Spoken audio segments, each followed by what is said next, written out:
Hi, sorry about that. I'm Jinny. I'm from Community Action Group Somerset. I'll go on a bit to explain what that is and the way that we can work with community buildings. I was asked here tonight to talk about community action groups, but I thought actually whilst I'm here, I'll be a bit cheeky and talk about some other things as well, because they're really relevant and hopefully useful to you, including, as Julie just showed on her slide, the Fixy van. We all love the Fixy van. And community repaint, just because it might be useful to you as halls. So community action group networks have been around for a while. The first one set up over 20 years ago in Oxfordshire.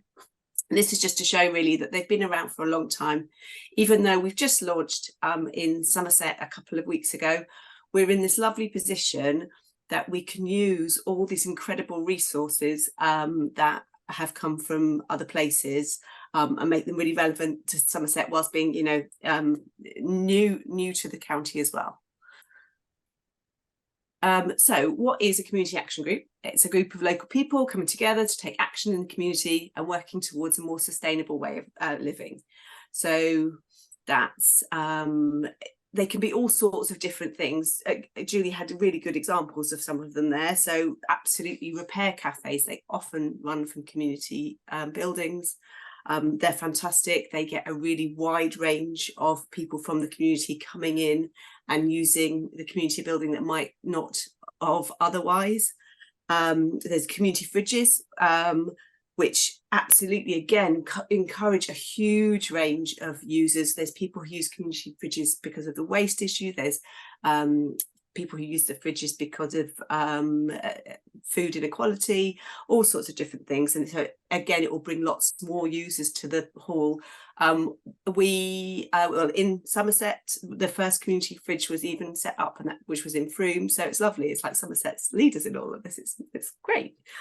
Community action groups could also be plastic-free communities. They could be transition towns, could organise litter pickups. As Julie said about the clothes swishes, they're great. Community growing, often community buildings have gardens at the front, at the side, at the back, and the community composting side of things as well. So in Somerset, we are very lucky to be funded through Somerset Council and Suez, and so we're very much focused on those wastes. So community action groups in Somerset are anything focused on that reuse, repair, reduction, sharing surplus food and composting. So that's the Devon and Somerset team. We're about to have another member of the Somerset team, which is lovely. She's Lucy. She's starting in January. And at the top there with brown hair is Amelia, who's our project officer. So it's absolutely free to join CAG Somerset Network, which is great. And we're able to provide information, support and mentoring. And so that's both with new groups that want to set up. So if you have got an idea that you think might sort of fall under that umbrella of a community action group, love to hear from you or put other people in touch with us. But equally as important, we want groups that already exist to grow and thrive. And we'll be able to, help with basic governance, operational support, risk assessments, health and safety.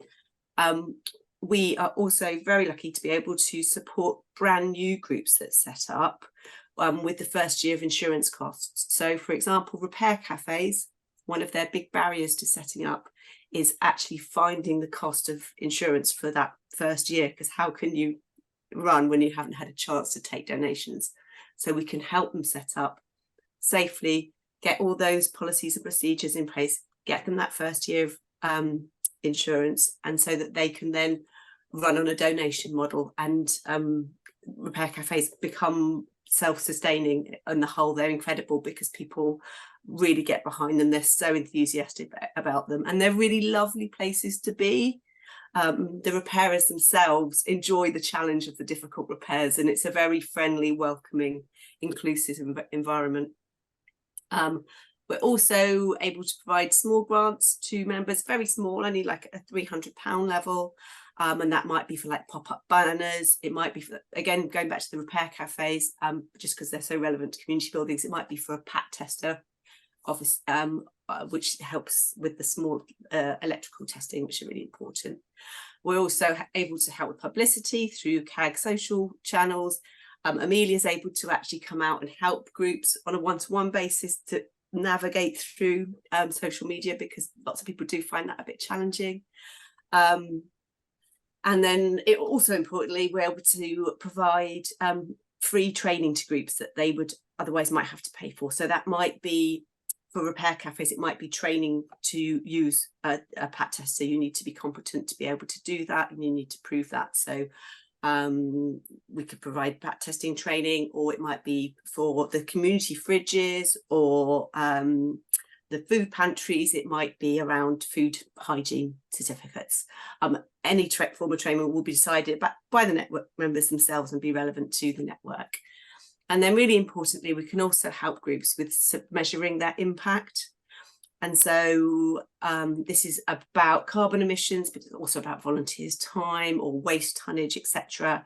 And we have got a database called Resource CIT that will enter all that information with and provide it back to you in a really usable form.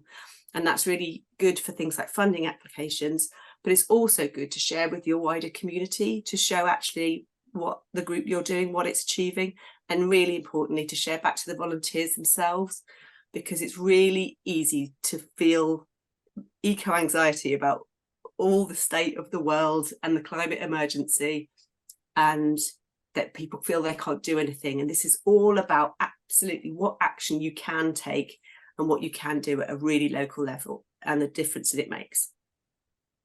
So this is some of the impact data from Devon. Obviously, we only launched a couple of weeks ago, so we haven't got it for Somerset, but this is the Devon stuff. You know, their volunteer hours from the groups were worth £311,000, which is amazing.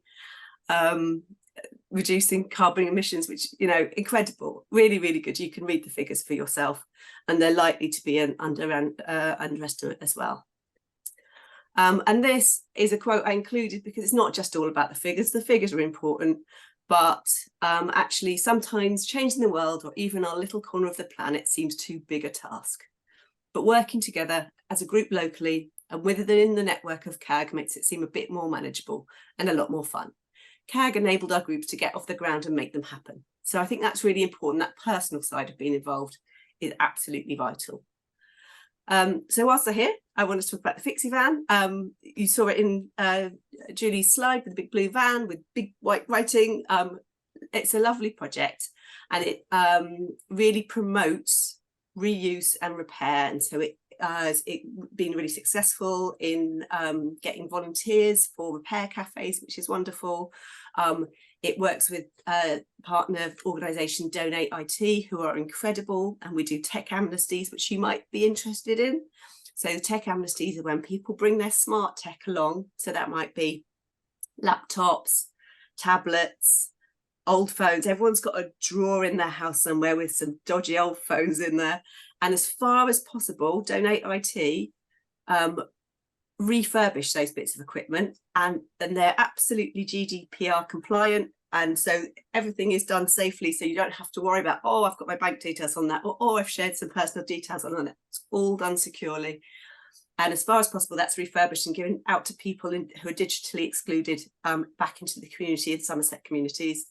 And where that's not possible, it's still really important that they get stripped down and recycled properly, including all those precious metals, which is really, really important for the environment widely and for, you know, responsibly getting rid of our goods. We've also been funded this year through Material Focus. So we're doing some work on recycling and about curbside recycling, and the fact that, you know, you can recycle small electricals in plastic bags by the curbside, and yeah, focus on some of that messaging too. So if you did want us to do a tech amnesty, either parish council or town hall or a community building, please get in touch. We'd really love to hear from you, because we really want to be out and about doing that more, promoting that repair and reuse messaging, and we can come along with the van, park in your car park and do a tech amnesty, and it'd be great. So honestly, get in touch, love to hear from you. So this is just a little bit about how it changes attitudes. 28% of people who visited a repair group after meeting Fixy, and the team, who are so enthusiastic about the repair and reuse messaging, which I think, yeah, it's amazing. So yeah, all sorts of stats there. yeah, but I think it's important, and it's lovely to see how people engage with that and think about how things can be used differently, or things can be given an extra lease of life. And then just to give you a break from me talking for a second, I wanted to talk to you about Community Repaint, but I'm going to show you a film. Now, unfortunately, we don't have any resellers in Somerset. I really want to change that. I want to find someone who's going to do it for us. But it's still, I think, something that might be of interest to you as halls.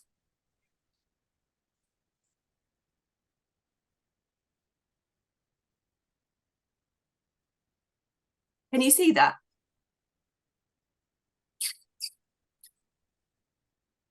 Not yet, Jinny. No. Not yet. Okay, one sec. I'm gonna.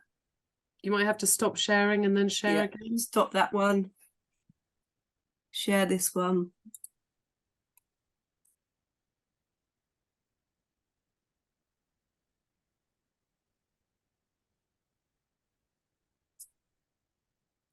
Can you see that?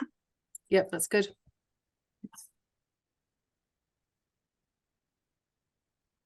Can't hear it.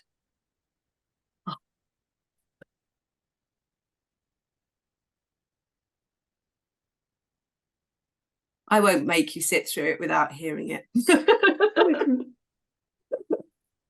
Don't worry, I can tell you about it. It's fine. If you send me the link, I'll circulate the link with the slides. Yeah. We'll do it that way. What Community Repaint does is it collects. One of the big issues with paint is how to dispose of it. It's one of those hard to dispose of items. So all around the country, in various locations, act as drop-off points for paint from decorators, from manufacturers. It's as a thing, it's as a project, it's sponsored by Dulux. Sorry, I'm just going to pop the share up again.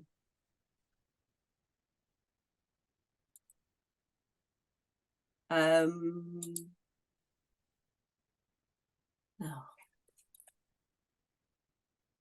Sorry, as a thing, it's sponsored by Dulux. As halls, the way that you'll be interested in it is it offers massively discounted paint if you're considering redecorating your hall.